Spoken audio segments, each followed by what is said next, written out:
If you need to hire, you need Indeed. Indeed is your matching and hiring platform with over 350 million global monthly visitors according to Indeed data and a matching engine that helps you find quality candidates fast. And Indeed doesn't just help you hire faster. 93% of employers agree Indeed delivers the highest quality matches compared to other job sites, according to a recent Indeed survey. With Indeed, everything hiring is all in one place, and it makes it so easy. Leveraging over 140 million qualifications and preferences each day, Indeed's matching engine is constantly learning from your preferences. The more you use Indeed, the better it gets. Join the more than 3.5 million businesses worldwide that use Indeed to hire great talent fast. And listeners of this show will get a $75 sponsored job credit to get your jobs more visibility at Indeed.com/podcast. Just go to Indeed.com/podcast right now and support our show by saying you heard about Indeed on this podcast. Terms and conditions apply. Indeed.com/podcast. Need to hire? You need Indeed.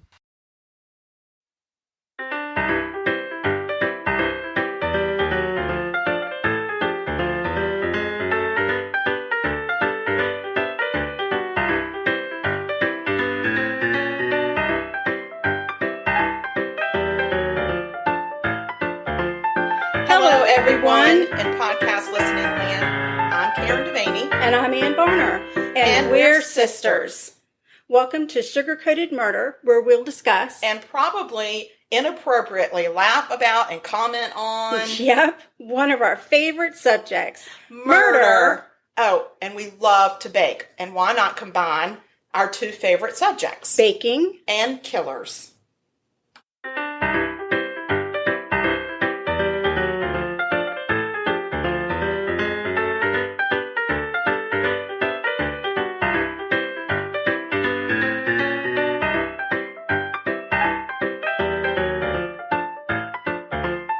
Hello, everyone, in podcast listening land. I'm DeVanie. And I'm Varner. And we're sisters. Welcome to Sugar-Coated Murder, where we'll discuss and probably inappropriately laugh about and comment on. Yep, one of our favorite subjects. Murder. Oh, and we love to bake. And why not combine our two favorite subjects? Baking and killers. Well, good morning, good afternoon, or good evening, whatever time you're listening to this podcast. Hello. Hey, Sugar, we have a great and wonderful guest with us today, and it is a dear, dear friend of ours. Her name is Andrea. And Andrea, introduce yourself to the world. Hello, I'm Andrea St. Amand. So happy to be here today with you ladies. Yay! And talk about a murder. Yes, this is not a shorty, everybody. This is a full-on episode, and we've got a guest, and we're so excited. This is a first for us. Ooh, I didn't know that. Here we go. I know, it's a maiden voyage sharing murders. Oh my God. You know you've got a real friend when they want to come to your house and share murder. I'm telling you. I mean, we just don't have a lot of them. We don't. Few and far between. We have a lot of friends that enjoy our company, but they don't enjoy it. They don't want to sit around and talk about murder. They don't seem to. What is the matter with them? I feel like that's kind of negative on their part. A little bit. They're going to need to rethink some things. Yeah, I think they need to reprioritize their life. I agree. So what are you fixing for us today, Shana? Oh, well, I know that when the people out in listening land hear this, it won't be Pie Day, but today is Pie Day. Yeah, 3/14. So I decided that I was going to make mini pies. I love it. I'm going to do a mini cherry pie and a mini apple pie. Yum! I've never made a mini pie before. I'm excited So to see you struggle. To think of it, I've never even made a cherry pie before. Have you made an apple pie before? I did once for Thanksgiving. Yeah, our mom makes incredible apple pies, so there really is no point in us making them. Yeah, there really isn't. Unless we're going to be somewhere she isn't, and there's pie involved, which I'm not sure when that is ever. Well, when we're with her, she makes a key lime pie because she's mastered. That sounds amazing. She dedicated years of her life to trying out different key lime pie recipes, and she finally decided to take a little bits from different recipes, and she's made the perfect key lime pie. Perfect key lime pie. You will definitely have to partake in that one day because definitely it is an experience. And she actually taught my daughter one year for my daughter's birthday. What my daughter wanted was for honey. That's what our kids call her. To teach her how to make her key lime pie. So they got all of the stuff together, and my daughter went over to her kitchen, and none of us were invited, and they made key lime pie together. So now my daughter has been handed down the key lime pie recipe. But it's secret from you guys. I don't think No, we it's secret. haven't. It's just that we don't bother. Yeah. We Makes don't sense. bother. Yeah. So, but Sarah has definitely successfully replicated that pie. It's one of those recipes where mom tells you what to do, but you know when she's making it, she does something just a little bit different because hers is always better. Right. And I think some of it is when you season your food, a little piece of you goes into your food. And I'm not saying it's your DNA. That sounds gross. But I'm saying it's your energy. It's your energy goes into that food. And I think that when you are a kid and you eat your mom's food, Trout doesn't have a mom, and so he's very upset. And we're talking about a mom and pie. But I'm going to bake him in a pie one day. Oh, Trout, be quiet. So while you're doing that, I'm going to start talking about murder. Yeah, let's hear it. I have a great murder. It's just a great murder. We would expect nothing less. Yes. Yes. Well, I will say that I've been sick for quite some time now. I've gotten my fill of murder shows lately. So this is one that I saw and it kind of stuck with me, and I thought, that would be a good one to talk about. We're going to talk about this 15-year-old girl named Alexis Oesterle, I think is how they call another complicated name. I know. Why can't I just find a Smith or a Jones? I don't know. But it's Oesterle, and I think it's Oesterle.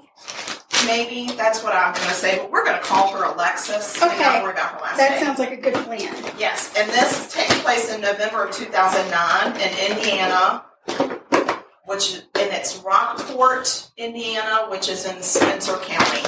And I've never been to Indiana, but we have listeners there, so. I've been to Indiana. You were in Indiana? I went to Evansville, Indiana. Why did you do that? On the way to Branson, Missouri with a friend of mine. We drove from Virginia to visit her mother in Branson, Missouri, and stopped in Evansville, Indiana for half a day. Okay. So I've been there. You've been to Indiana. I'm so impressed. Have you been to Indiana?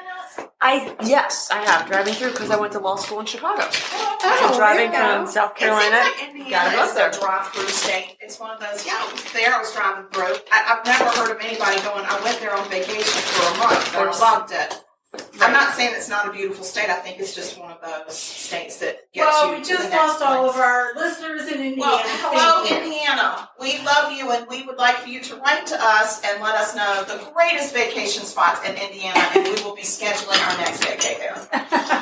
Okay, so Alexis, she has been raised by a single mom named Jessica. Jessica started dating this man named Ryan Shelby in the winter of 2007, and the courtship turned serious, and Alexis quickly bonded with Ryan. She had always wondered how it would feel to have a dad, and Ryan checked all the boxes for her. And she really embraced their relationship, and she really embraced Ryan as her dad that she'd been longing for, which I think is really sweet. She was dating him? No, let's back up. I'm so sorry. Yeah, let's back up. I was hitting nutmeg. I'm so sorry. It's okay. So nutmeg can be distracting. Alexis is 15. Oh, okay. Her mom, Jessica, is dating Ryan. I feel so much better about that. Okay. Yeah, I do too. I feel so much better. Got it. So, Trout, we're going to ignore you because you're being a rascally rabbit. A rascally rabbit. A rascally rabbit. Or otherwise known as a rat finger. So, back to Alexis and Jessica and Ryan. Jessica and Ryan moved in together, and they included Alexis, of course, to move in with them. And Alexis thought, oh my gosh, I finally have the family that I've been longing for. So she was thrilled to have a nice family, and along came her baby sister, Aria. So now she really has a family. She has a sibling she had always wanted, a dad she had always wanted, a family, and it's just happy. That's happy so times. fun. I know. The end. Let's don't go let's into end it it there because now it's going to be all downhill. So Alexis is very independent. She is a social butterfly, of course, at 15 years old. She enjoyed sleepovers with friends, and she did it often. And she wasn't always good about leaving notes when she left the house, but she was working on it. It was something that her now stepdad had said, you really need to work on letting us know where you are going. And Jessica, the mom, said, this is something that you do when you're in a family. So on November 2nd, Jessica, the mom, is at home with Alexis. And Ryan had taken Aria to see his family out of town. Oh. So he called to say he was having some car trouble and asked Jessica if she could come get him at a gas station. This is like 9:40 at night. Jessica left to get him. She didn't have a cell phone, so she was like, okay, I'm just going to go straight there. He had called her from his cell phone that he had, but she didn't have one.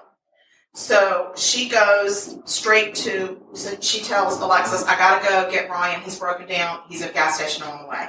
So as she's leaving, she notices that there's a black SUV that pulls up into the driveway and just kind of sits there. But, you know, it's like as she's pulling out, this SUV kind of pulls up, and then she just doesn't think anything of it. She's just really mind on getting to Ryan and Aria. They pulled up in the driveway of her house. Pulled up kind of next to the driveway, and as she's pulling out and leaving in the rearview mirror, she kind of sees that black SUV pull up. And she's thinking it must be one of Jessica's friends. Okay. Alexis. Alexis. Yeah. Thank God you're Thank here. goodness. Oh my gosh, we're going to get the story right this I time. know. I actually have a little bit of morphine brain left over, so I'm not sure I'm even here in South Kakalaki. So, where am I? Where have I woken up? We're not in Kansas anymore. As she's leaving, she notices that Alexis comes out the door to head over to the SUV. So assumption is Alexis knows this person. Okay. Jessica goes all the way to this gas station, and there's no Ryan. Oh. And there's no broken down car. Oh. Right. So it's like... She must have been so worried that he wasn't there when he said he was going to be there. Yeah, absolutely. Absolutely. So Jessica's like, okay, I guess I'm going to take the route that I think he would have taken, and I'll see if maybe he decided to try to make it home, because she didn't have a cell phone for him to call her en route when she was en route. And she's like, okay. So when she gets home, there's no Alexis, there's no black SUV, there's no note from Alexis as to where she went, and there's no Ryan. So she's like, what the heck is happening? So a little while later, Ryan rolls up in his car, tells Jessica he had gotten the car to restart and kind of slowly crept home in this broken down car. Right. He also didn't have Aria with him. Oh. And he said, well, I decided to leave Aria with my parents for the night and come home. I'll go back and get her tomorrow. And Jessica gets very frustrated with Ryan because she says, Alexis is going to be mad as hell at you for not bringing her sister home. Because I guess not too long before this, there had been some strife in the relationship with Jessica and Ryan. And he had taken off with the baby for 2 weeks. Oh my gosh. And so it really upset Alexis that he just like disappeared with her sister, baby sister. And she really kind of had a little bit of she still was feeling some butthurt over that. I don't know about that butthurt. She was, I wanted to say it really stuck in her craw, but I don't think a 15-year-old would say that. I think they'd say, I'm a little butthurt over that. So anyway. I don't think that's what they would say. I know. I'm just going to say right this minute. Karen, you're the first person, I've ever heard say that. So maybe you're channeling your 15-year-old. Yes, I've never heard that before. before. Say that. We don't say that, or People. nobody does it. I think nobody but you. Really? Yes. I don't know. I think I'm going to have to look that up. I think it's in the Urban Dictionary. So anyway, Alexis had some animosity towards Ryan. So the next day comes. Still no Alexis. Jessica's furious. And she starts calling what friends of Alexis says she knew of. Okay? Finally, by that evening, Ryan said, I think it's time that we get the police involved. I'm really worried. So he calls 911 to report Alexis missing. So a Spencer County Sheriff's deputy came out to take the report from Jessica and Ryan. After speaking to them, he decided, well, I'm just going to walk around the property and see, if I can see anything, like did somebody try to break in, or did Alexis break out, or whatever. So he did notice that the window to Alexis's bedroom was slightly ajar, but not enough for her to crawl out of. So he's like, I'm going to note that, but I'm probably just going to keep walking around. So he keeps walking around the backyard. It's real dark back there, and he flicks on his flashlight and goes behind a shed, and he finds Alexis's body. Oh no! Oh no! What? Yes. Wait. Yeah. So this child has gone missing, this teenager, Yes. and her own parents didn't walk around the yard to see if she was back I there? think they probably called her name in the yard, but they probably didn't go, like, look through the bushes and behind the shed and all that kind of stuff, because she's 15, and they're probably thinking she's out spending the night with a friend. She didn't tell us where she was, and now we're just pissed, and she's going to get grounded when she gets home. Okay. And that's So they were probably more where their in the mindset is. she's left Yeah. and hadn't left a And note. hadn't left a note, because they've been having these issues. So the deputy finds her, and he could clearly see that there were stabs to her body and her throat had been cut. Oh my gosh. Yes. Oh. So, and it really shakes up this deputy. So he goes back to the front of the house to Jessica and Ryan, and he asks them to please come get in his car. And he sits them into the car, and he breaks the news. And Jessica just keeps saying, "That's not my daughter. That's not my daughter. That's not my daughter." But unfortunately, it was Jessica. Oh. So the police officer takes Jessica and Ryan straight to the police station because, A, we've now got a crime scene. We need to remove the body. We don't want the parents to see us removing the body. It takes a little while when you're doing an investigation to remove the body, and it's not real pretty when you have to do that. So he's trying to shield the parents, and he's also trying to figure out what's happening. Yeah. You know, what are we doing here, people? Right. So they go to the station, and they interview them separately. And their stories match up pretty much. The investigators then set out to find this unfamiliar black SUV because they're like, okay, this is the missing link. So they find the SUV. They interview the owner, and it turns out he's a friend of Alexis. Oh. And this is what he told them.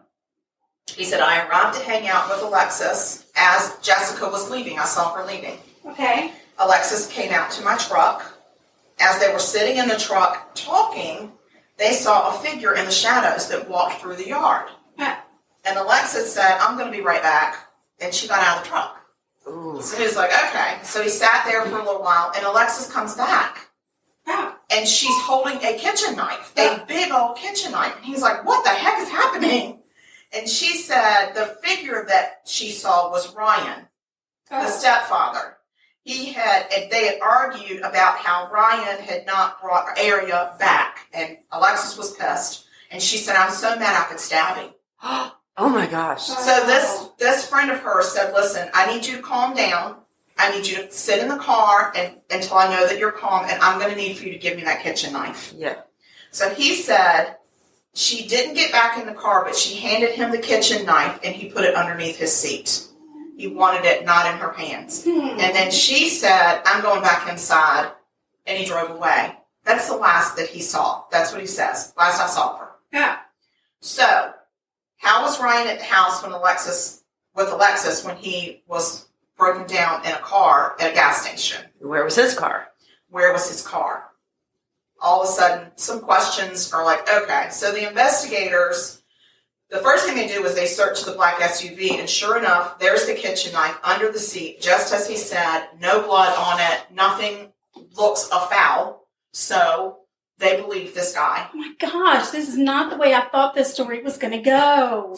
So they call Ryan back in for some questions. Right. Because now they're like, okay, this dude's saying that Alexis said Ryan was hunting, and Jessica and Ryan both clearly said Ryan was broken down at a gas station. Right. So who is this person that supposedly is Ryan at the house? Dun, dun, dun. Exactly. And that's exactly how the music and everything went on this show that I was watching. Right. It really did it. Because that would just be a little predictable.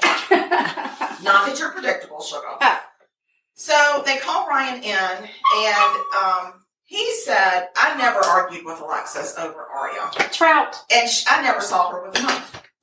He said, "So this guy must be lying." Oh my gosh. So he did admit that his timeline didn't completely match up with Jessica's, but he just kind of played it off as it just doesn't match up. It's just because we didn't get our stories completely straight. Please tell your dog to be quiet. He is upset, I know, because of this story, and he can't figure out the ending. It's but very upsetting. he may not see the ending of this story at this point. He will see the end of this. He's going to be baked in a cherry pie. Pick him up. You and I both know he will not let me pick him up. Yes, he will. Just pick him up. He's got his squeaky toy and he wants to play.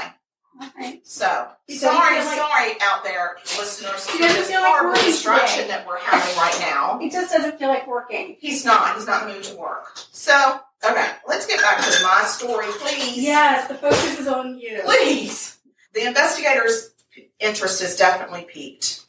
And they're trying to figure out why, who's telling the truth, where was Ryan, who was this person in the shadows, and what's going on with this knife. The next day, they decide that Ryan and Jessica need to come in together and take separate polygraphs because they need to know who is not telling the truth. Yeah, that's good thinking. I know. It's great how investigators do that stuff. It's almost like it's their job. It's the craziest thing. So, before taking this polygraph, not polygraph. I don't even know where I got that Paula. Like Paula Dean is taking a polygraph. No, it's a polygraph. He did mention that he had been wearing some work boots that he is not wearing today. So they asked him, what clothes were you wearing, the other day? And he was like, jeans and a t-shirt and these work boots. And they're like, wait, those shoes are not the shoes that you were wearing. He said, no, I've got these work boots. They got this buckle on the ankle and that's what I was wearing. Didn't think anything of it. So the investigator says, can you excuse me for a minute? Goes and calls the people that are doing the crime scene and said, find me these boots. Oh, yeah. So like, okay, we're going to find you some boots. So they did find the boots. They were in Ryan's closet underneath a pile of clothes. Well, that's such a smart place to put them. I'm just saying my closet's not organized either.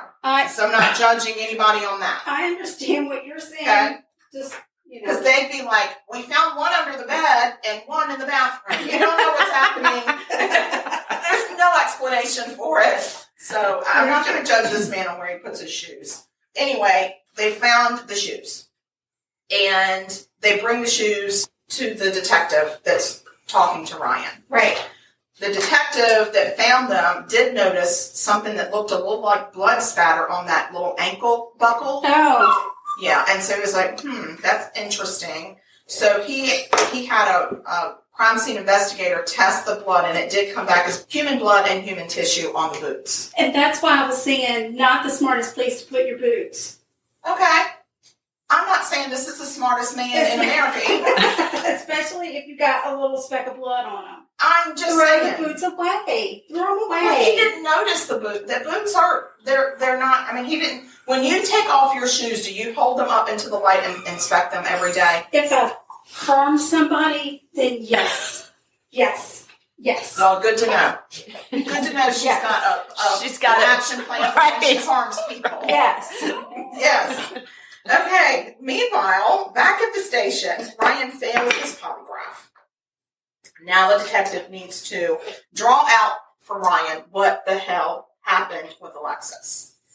So another detective joins in, and this is when I really like the psychology of the interrogation because, you've got the good cop, bad cop, and first you got the one cop, and then the other one joins in. It's like, oh, we're not one-on-one anymore, we're one-on-two, and now I'm on the weaker side of the numbers, and it's all psychological. So this detective that joins in says to Ryan, there are two types of people, guys that make a mistake and cold-blooded murderers. Which are you? Ooh. I mean, he is to the point. So Ryan breaks down, and he admits to the detective, Alexis did go after him with a knife, and he said he slit at her and then just kept stabbing. Oh. Just kept stabbing. He dragged her body behind the shed, which is a detail that investigators had not made public. Oh. So they're so smart, these investigators, what they release in public and what they don't. I love it. Meanwhile, Jess is still in the polygraph room. Polygraph, did I say it right that time? She's still in the lie detector room. And so this sergeant has to go in and inform her that her husband had killed her daughter. Oh, gosh. Ultimate betrayal. Just ultimate betrayal. So the murder weapon is never found. But there is surveillance footage that later shows what the story probably was.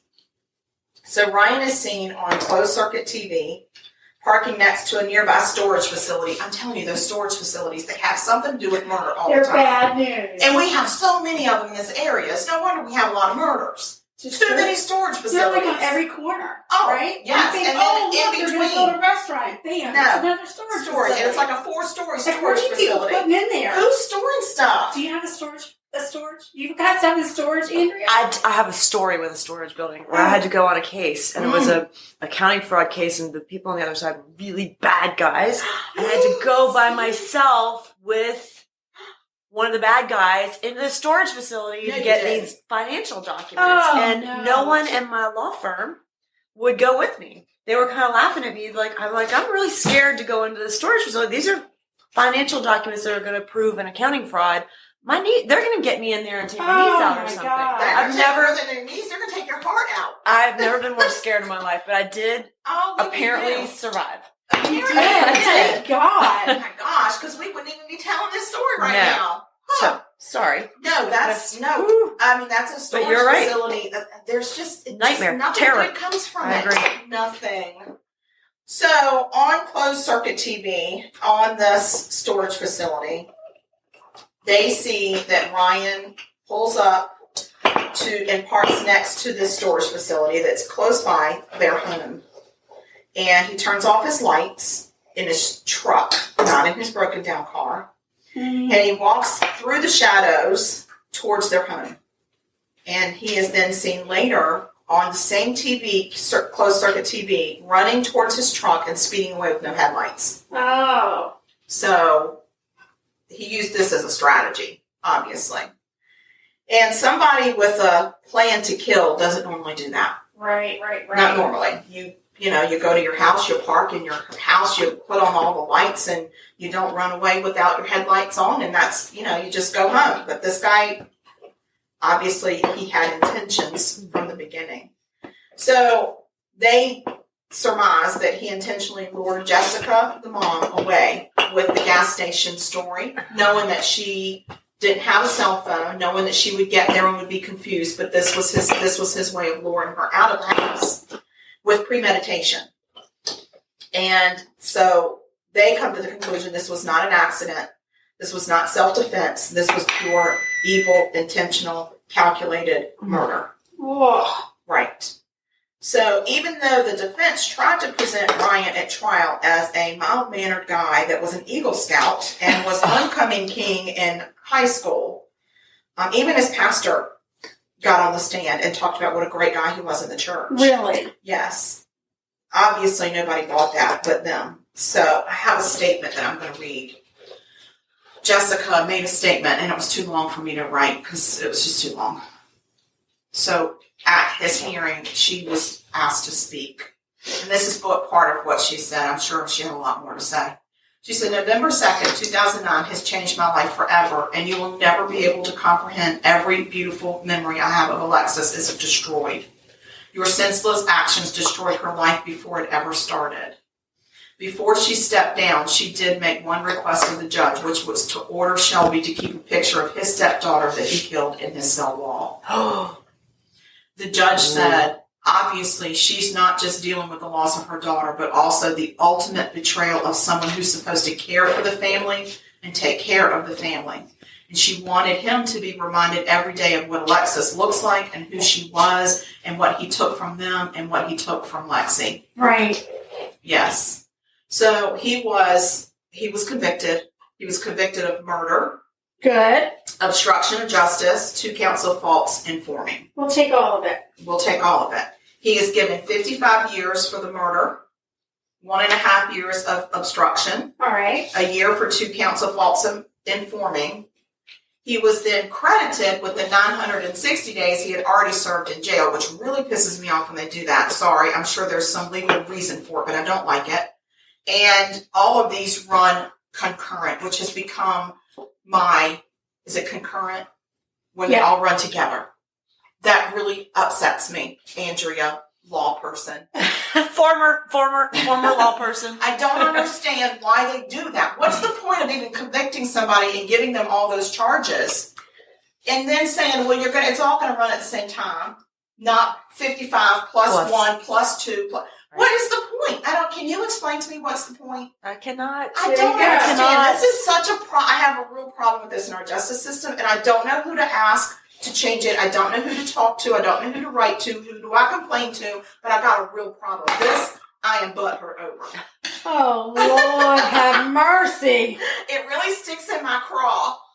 That's better. That's better. Yes. Yeah, for anybody that's under the age of 30, they're not going to understand what that means unless they've still got a grandmother. Or you. So anyway, Ryan still maintains his innocence and continues to appeal his conviction. Whoa. He maintains his innocence. He says, even after he confesses, she came at me and then I slit at her, which, by the way, means that he either disarmed the knife from her or he had one of his own. That didn't escape me. And he still says he's innocent. He didn't do this. And he continues to appeal because that's his right in our law system to appeal. Now, is he claiming self-defense? He is kind of claiming self-defense, but he's claiming that he's innocent due to self-defense. Okay. It's like he doesn't even think he should be in jail. Wow. And what? So we don't know what his motive was to kill this child. His motive is because Alexis was on him like white on rice over this thing he pulled with Aria. Okay. And she's watching him like an eagle. Okay. And even though, so I guess he and Jessica had separated during that time, and then they agreed for the sake of the girls, they were going to come back together and try to make things work. And they were married. They had gotten married because Jessica's last name was Ryan's last name, but not Alexis's. But I think that Alexis was 15 years old. She probably got a little spunk. And this father figure of hers has disillusioned her by pulling this stunt with taking her baby sister away for 2 weeks, and they didn't know where he was with that child. Right. So now they're back together, and she's got her eyeballs on him. Right. And she's probably giving him some hard talks about it, and she's probably giving him a little attitude, and he's saying, I need to put her in her place. And I guess he decided that was behind the shed with her throat slit. Instead of going to family counseling or saying, you know what, as the father of this family, I thought that what I was doing was right. I made a mistake. I'm not going to do that again. And I'm asking for you to forgive me. Instead of talking to her, he decides, no, the easiest thing for me to do is just kill her. Just get rid of her. And then I can do whatever I want. And what's he thinking? I'm going to live happily ever after with her sister and her mom? Like, that's my thing. Not the brightest crayon in the box when it takes us back to the boots in the closet under the pile of clothes. You're right. Not overly smart. Because he handled everything so poorly. Yes. And I don't know if he realized it at the time, but killing somebody is forever. They don't just get back up and go, okay, I get it, you're pissed, sorry, and then we just go back to our lives. He took that girl off the face of this earth, away from her mother, who, by the way, is the mother of his other child and his wife. Like, none of this makes any sense. And the fact that he cannot man up and say, I did it, and I'm an asshole, that really burns me. And I'm going to tell you, he's going on the prison tour list. I was just going to say, because I need, put him on go on the prison tour list and vacation in Indiana. We can talk to the judge. I would find out the reasoning behind the concurrent sentencing. Right. It's really upsetting me that these concurrent sentences make no sense to me. Do we know, is the photograph of Alexis in his cell? I don't know. I couldn't find it if it was or not, but if I need to find out, because if not, I am happy to mail him one every day for the rest of my life. I'll just mail him a picture of Alexis, because there were pictures in this article of her. There were pictures on the television of her. So yeah, I'm happy to do that. But this poor mom, what she's living with, she is a broken woman. Of course. She's a broken woman, and she is raising this daughter, that she had with this killer who killed her other daughter. I mean, what a juxtaposition, SAT word, to be in. How about that? I'm impressed. Yes. Oh, it's the tea. It's the tea. It's my tiger tea. It really gets my brain going. It does. It gets the juices flowing.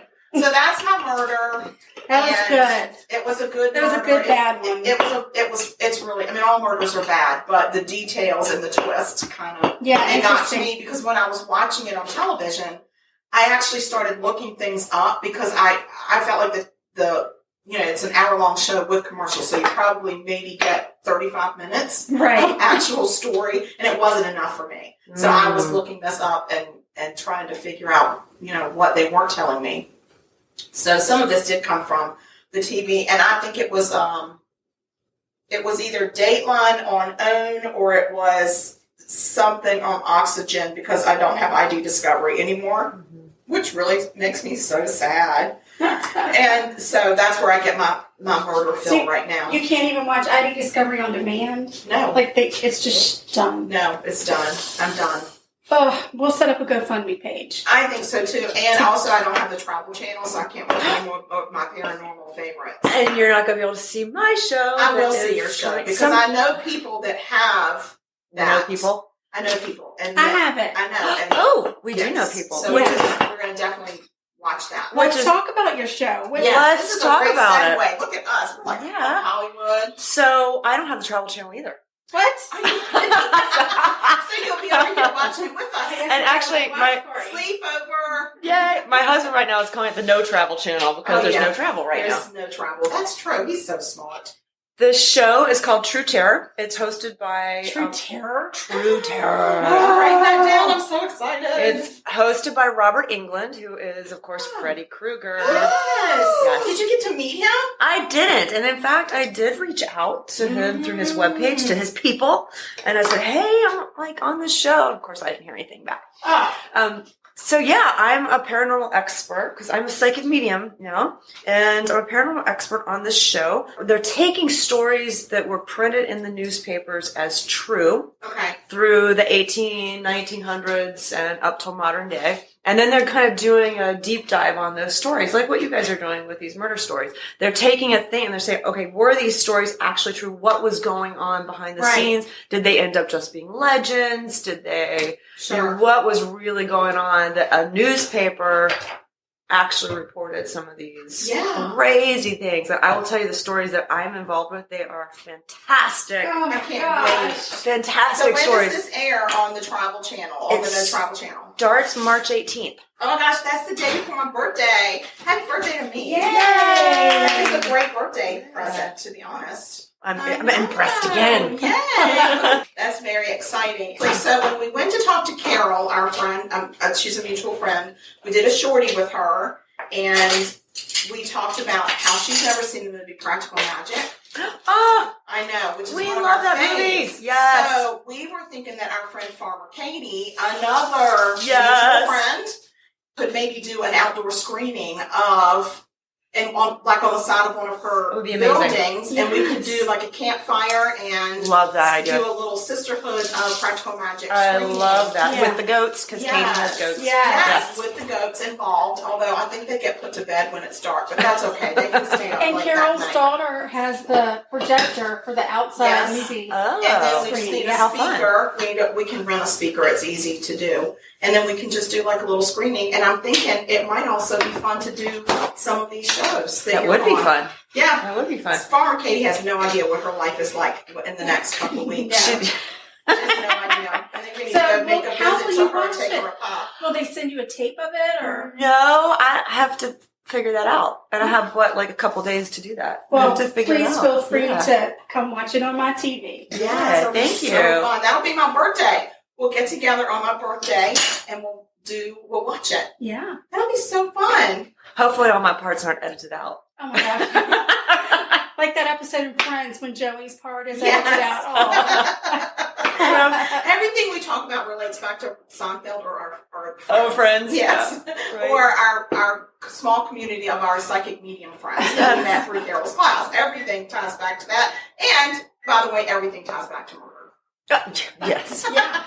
Can we have some more water, please? Absolutely. Thank you. And then, Sugar, after you hydrate our guest, I would like for you to tell us where you are and what you've done on your mini pies. Okay, I'll do it. I will do it. So, one thing I can tell you about baking pies, this wonderful company called Pillsbury has mastered the pie crust. And it's crazy because the stores seem to still have pie crust. They do. And even though we're all out of toilet paper and hand sanitizer and meat and frozen food. Right. Yes, at all the grocery stores. They still have pie crust. Coronavirus, they still have pie crust. Yes. So there's not a run on that yet. Yeah. So I just used Pillsbury pie crust. And I took a ramekin that I have. It's actually a 1 cup size ramekin, but I measured it by my eyeball. with the muffin pan to make sure it was big enough and it would have enough room. So when I cut around the ramekin, there was enough to push the pie dough down and still have a little bit of an edge. Okay, so you're making this in a pot. I'm making it in a muffin tin. That's brilliant. Yeah. I was wondering how you're going to do That that. is brilliant. Yes. I love it. Thank you. Sometimes that girl, she's just on fire. Sometimes. So the apple pie, I just did apples, a little bit of sugar, a little bit of brown sugar, some vanilla, cinnamon, nutmeg, and though the recipe doesn't call for it, butter. Yes. Because butter makes everything better. It does, and nothing goes good with no butter. Yeah. You can't have butterless pie. That's true. Who's ever heard of that? I never. And then I'm doing a cherry pie, and I used frozen cherries because I'm not going to pit fresh cherries. That's just not who I am. That's not who I am either. That's not who we are. But feel free if pick you your own want cherries. to. Yeah. So I got that's just cherries, sugar, cornstarch. Got those together, and then I put a special decoration on each of my pies. I'm so excited. We'll see what happens. Oh, I can't wait. The picture's going to be awesome. We'll see what happens. So far, you've knocked it out of the park. I know, but Everything there's you've going to tried be a decorate. time when I don't. This could be the day. Well, Not on there Pie is Day. something called Yes, photoshopping. Yes. We'll So fix it. So we it'll still look have brilliant. time. The pies are in the oven cooking, and now I think that Andrea should tell us a story about murder. This is so exciting because Andrea came with her own murder. I do. I come equipped with my own murder. She's I unpacked this murder for us. So Okay. you have the floor. Are you ready? This Ready. murder, I realized on the way over, we are coming up on the 100th anniversary of this murder. Wow. So ironical. Ironical. It's crazy. I know. I know. So The timing. April of 1920 is when this event took place. This is a murder that is in my family That's crazy. in Fayetteville, West Virginia. All right, up in the mountains. Up in the mountains. Now, back in 1920 in West Virginia, Fayetteville was actually a booming town because of coal mines. Oh, okay. My great-grandfather was a newspaperman, owned a local little newspaper shop. He was also a United States congressman. Oh, People- fancy. Fancy blood. Fancy, right? People loved him. He was a working class kind of guy. Mhm. And the miners loved him. He was very pro-union, which that was a big fight going on back then. But the working class of people absolutely adored him. Nice. Yes. He had a bunch of children. His oldest daughter was named Della. That's nice. Della Taylor. And as luck would have it, the way the property was laid out, my grandparents, no, I'm going to say my grandparents, but these are my great-grandparents. Okay. Right. They had property right next door to my granddad's mortal enemy. Like the Hatfields in the Yes. plays. Oh. And the property next door was owned by a judge. So also no. a very powerful, influential Yes. man. Oh, The wow. judge versus the congressman. Exactly. Ooh, They politics at hated play. each other. And in fact, there were Awesome. constant letters and in the newspaper that would be printed about them going back and forth on politics, Oh and my gosh. the judge was accused of being corrupted. So, Oh, lots that's of wrong. animosity there. Now, the other interesting thing about my family is that my great-grandmother was a medium. What? And they would always hold seances at their house in the parlor. In the park. And it was very it. formal. Yes. They'd draw the curtains and they would light candles and they would hold hands in a circle. And people would come from all over the state to attend my grandmother's seances. That's cool. So some of the ancestors, or the descendants, I should say, that think grandma was real, the real deal. And the other half of our family thinks she was making the whole thing up and she had a cane under the dining room table. And she would be rapping on the table and be like, oh, that's a sign from the beyond. That's so funny. So, we don't know. But Della, when Della was 18 years old, she falls in love Aww. with the wrong guy. Aww. She falls in love with the judge's son. That is scandalous. Oh, It my is scandalous. word. It was totally scandalous. That is crazy. Now we got Romeo and Juliet. We do Yes. have a Romeo and Juliet. So the judge's son is named William Bennett, but he went by Bennett. All right. So Della and Bennett run off together. Oh my goodness. They end up getting married.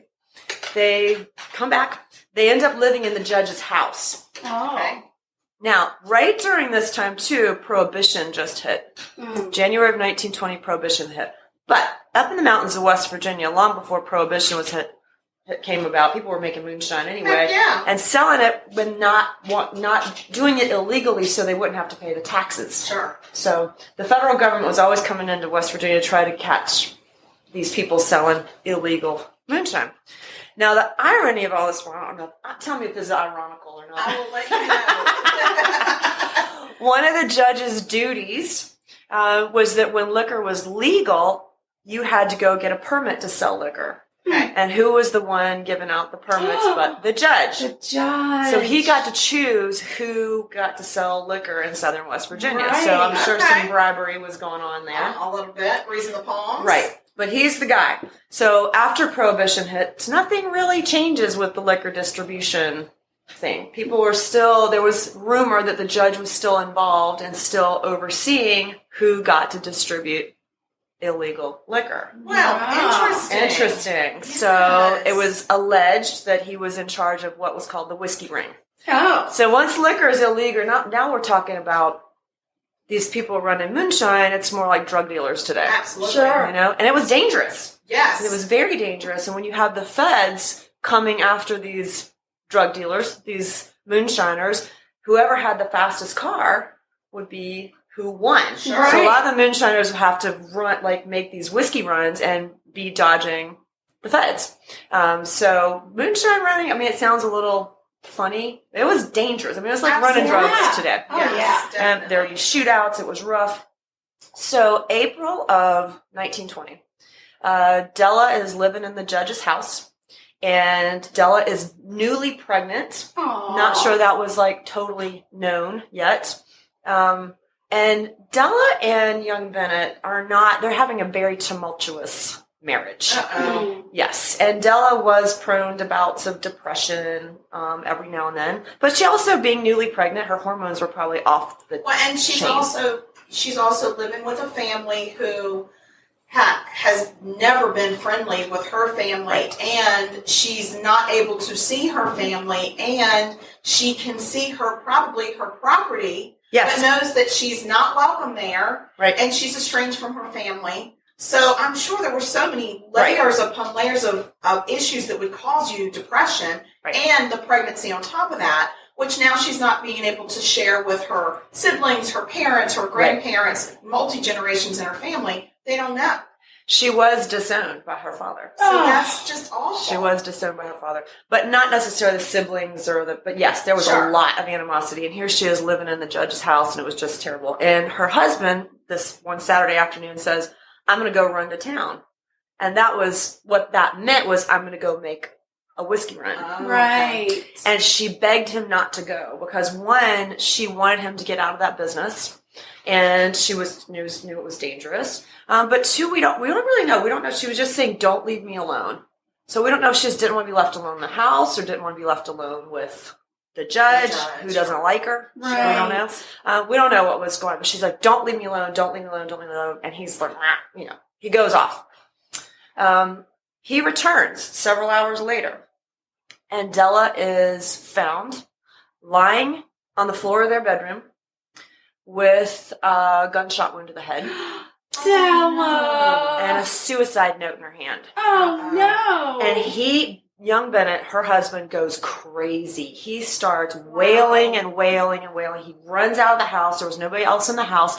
Apparently, there was a 8-year-old girl who happened to be on the street. And he said, run, get the doctor. You got to get the doctor. But he's screaming, it's my fault. It's my fault. It's my fault. Oh, no. So by the time Della's dad comes with the doctor. Now, this is 1920. There was no sense of preserving a crime scene. Right. So they get Della, they pick her up, they put her on the bed, they lay her out. Her father looks at the suicide note and confirms, yes, that's my daughter's handwriting. Oh, my gosh. no. Meanwhile, young Bennett is just distraught. He is screaming, it's my fault, it's my fault, it's my fault. The doctor says, wait, hold up. She doesn't just have one gunshot wound.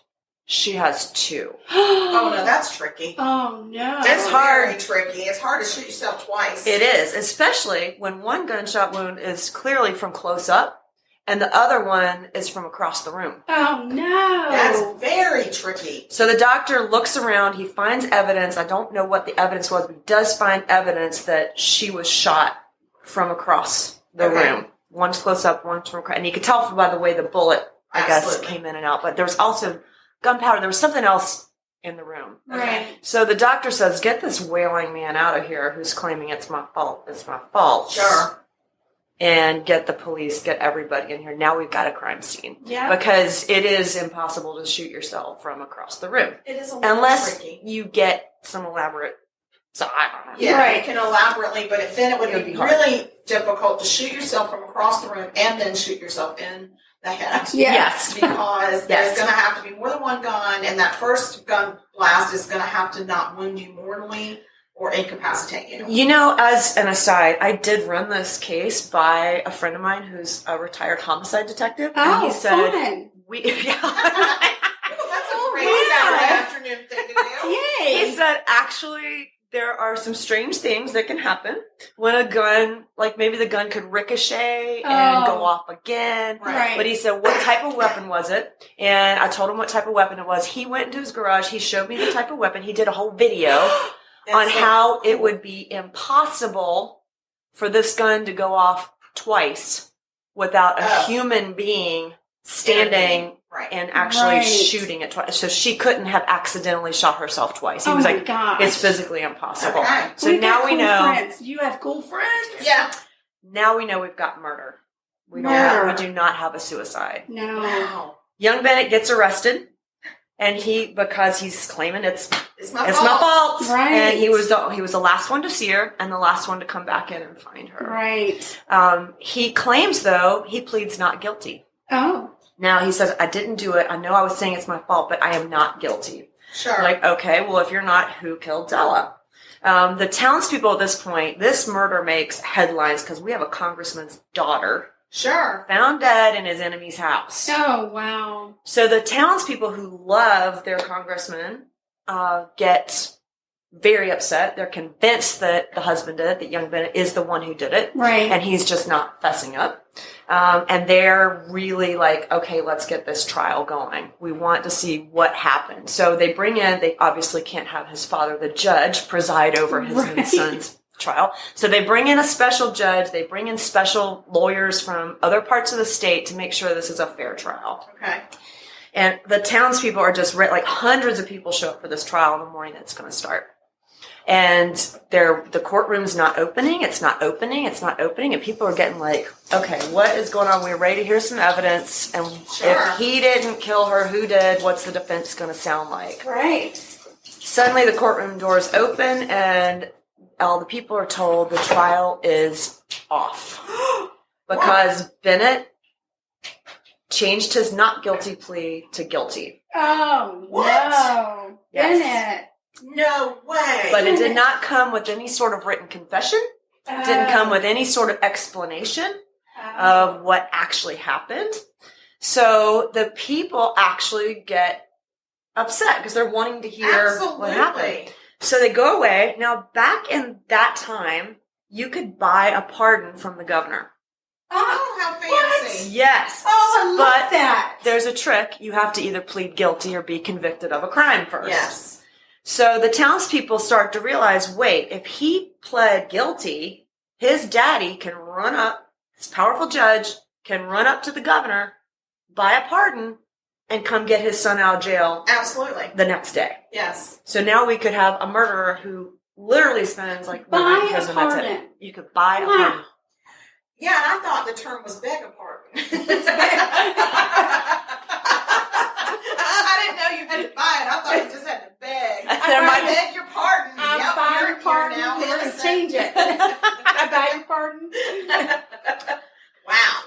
That's So- crazy. The townspeople, very upset. There's lots of murmuring. Everybody leaves. Bennett is held at the jail that's right next to the courthouse, just to give his dad time to go up and buy the pardon, right? That's what they're assuming is going to happen.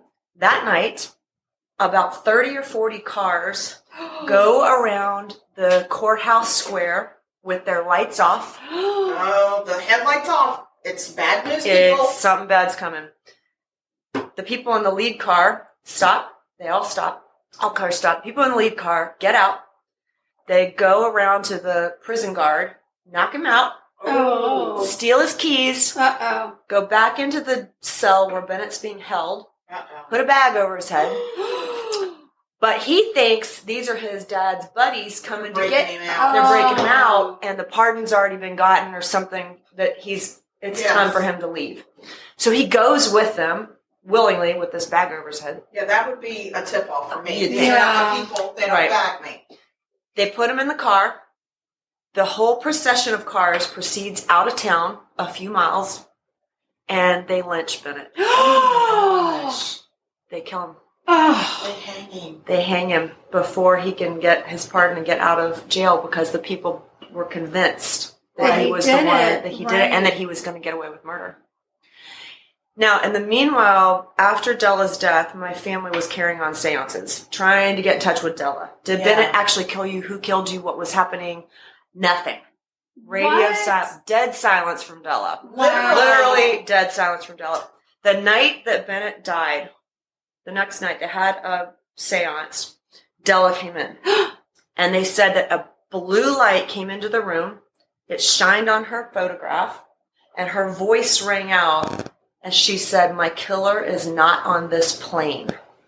Oh. Now, what the heck does that mean? On the plane? What plane? The plane? So is she saying Do that... we have planes? I When don't did we think get planes? so. I'm gonna have to look up when Orville Wright and the Wright brothers flew their first plane because I think Della's telling the future.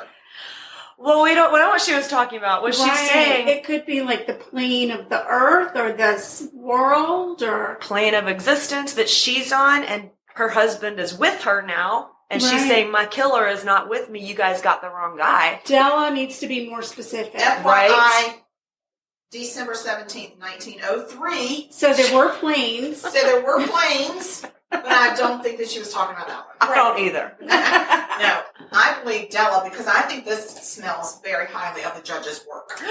See, that's what so many other people think. Because I ran this, smells of course. like the judge. I think that he convinced forced his her son. I think he to write a said, suicide note, I think and so then he too. killed her. I think he did. And I also think that he was pissed off that she was preggers.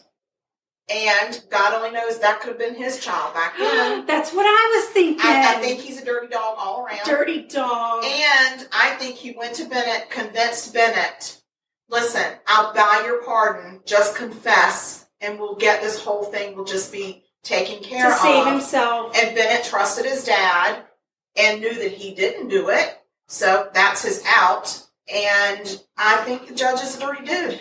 You have nailed what other people think as well. My dad thinks the same thing. Now I'm in your family. You are. And our detective friend thought the same thing. Oh, he did. Yes. So Someone good we're detective ready to get our work. license. Sister sleuths right Oh my here, gosh, people. we're opening an agency. Yes, and there will always be cookies and muffins. Oh yes. And pies. And pie on pie day. Well, Wow. yeah, Wow. that's it's a horrible And then story. that's it. It's a horrible story because both of them ended up dying. Yes, just Romeo like and Romeo Romeo and Juliet. Juliet. And I do want to West make Virginia style. right. I do want to make a comment. Yes. Because about how about the legacy of murder, because there is one. I'm sure there is. And there is. It's not. I mean, of course, you have the grieving families immediately, but after that, Della's dad. I mean, his heart was broken, and he was not a great loving father that he had been. Sure. To the remainder of his children. I'm sure. He was very cold, very removed, and my grandmother, whose name was Hattie, she was Della's the next sister down. Okay. And she lost her older sister, who she loved. Of course. But she then also lost her dad. Yes. Because suddenly her dad wasn't there. And I wonder if there was animosity towards the dad because he had disowned her, and perhaps maybe the thinking after a while could have been some bitterness towards him as well. And I'm sure he had horrible guilt. And men back then probably didn't admit to guilt so easily, and so it became anger. It became pushing people away, Right, and being mad at the world. right. And he was still a public figure. Right. He was a congressman. But from what I understand, my grandmother just never, she could never get the fatherly guidance and attention that she needed. And she also... Sorry. I'm so sorry. Not a problem. She also was a medium, but didn't get skills because her parents were in such grief. So she's opened up spiritually. She's got a lot of connection with the other world coming through and doesn't know what to do with it. She became a raging alcoholic. Of course. And her behavior was a bit wild, let's say, for the rest of her life. And so she raised then 2 children, my dad and my aunt, who had bad childhoods.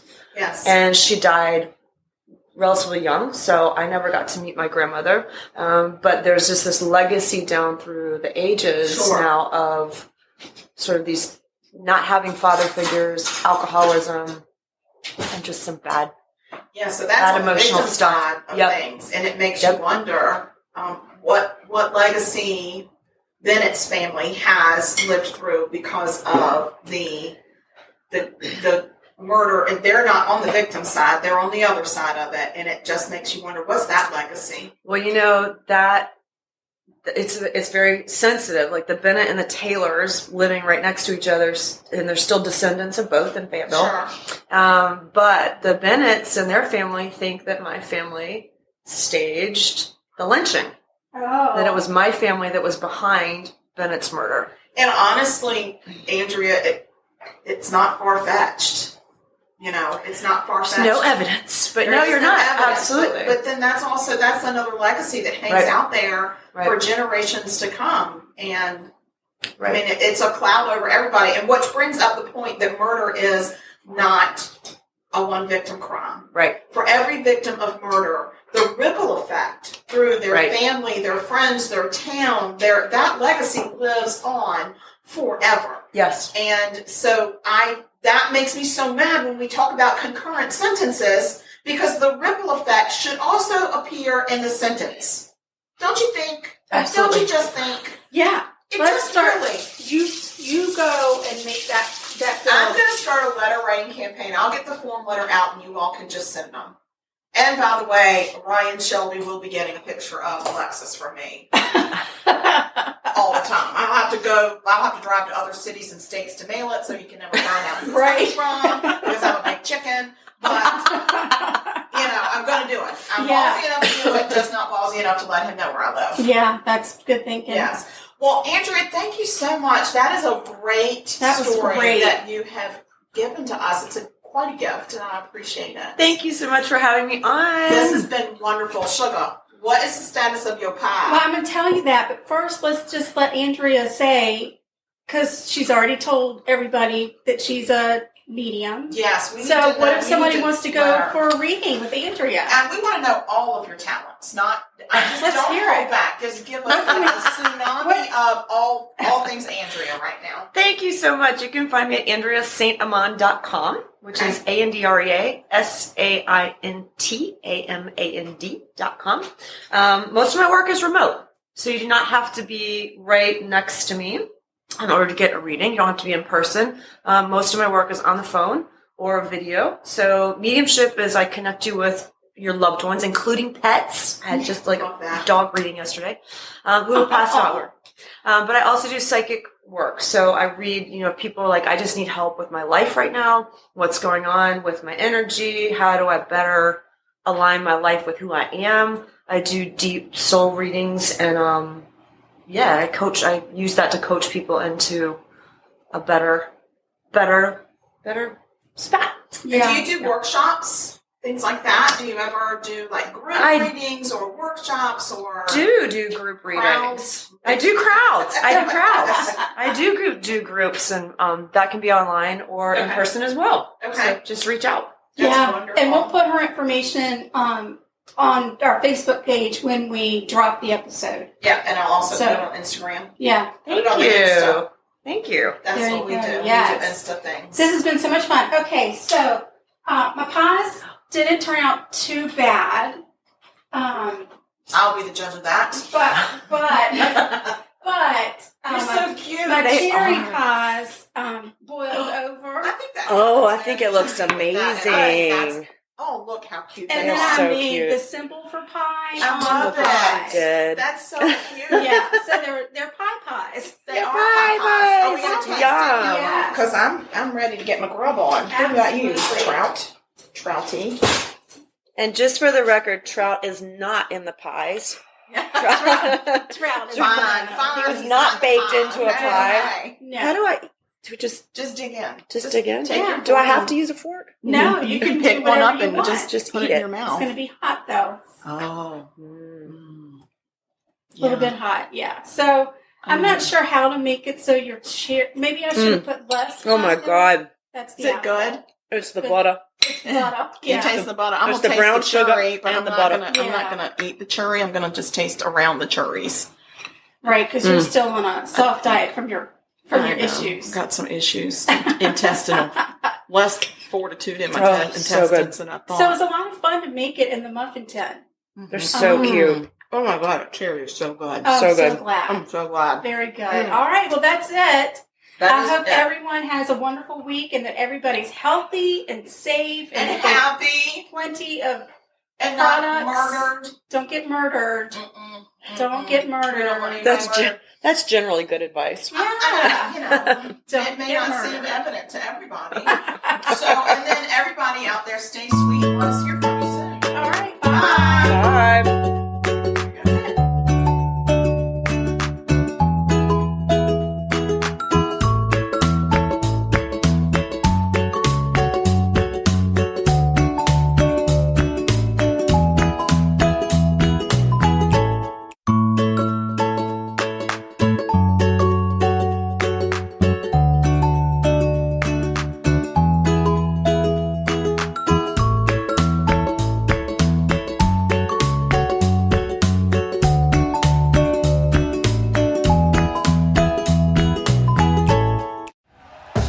Thank you for listening to Believe.